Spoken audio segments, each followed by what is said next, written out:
I'm going to be showing you how to draw a dynamic pose now.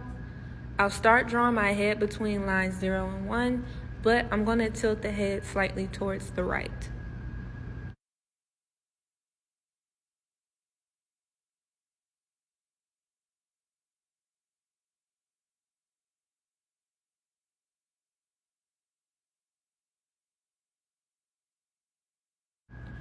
I'm drawing a short line for the neck, then I'm going to draw the shoulders between lines 1 and 2 again, but they're slanted diagonally and towards the upper right.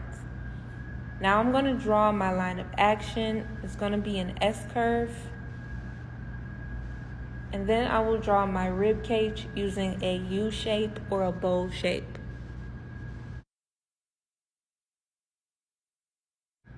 Make sure you remember to add 2 circles for your shoulder joints. Then you're going to draw the waist on line 3. I'm going to draw 2 diagonal lines that angle outward to represent wider hips. Then I'll draw my U or my bowl shape for the pelvis and hip bones.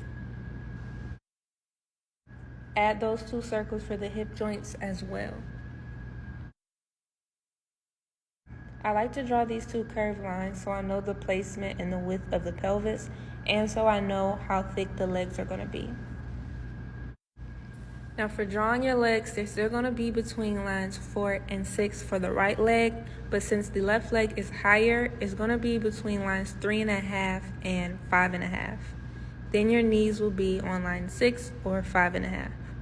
Moving down to the calf, I'm going to make the calf between 5.5 to right above 8 on the left leg and line 6 and line 8 on the right.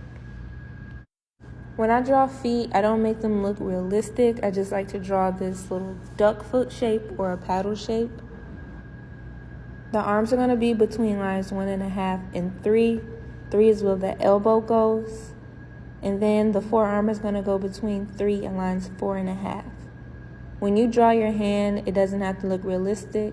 You're just going to draw a claw type of shape. Make sure you're studying the picture that you're drawing so you get those angles right and you know where to place the limbs. Now I'm just drawing an outline for the body, starting with the torso. Then I'm going to move to the legs and arms. I'm referencing a photo, so I'm only drawing it as wide or as thick as my model is.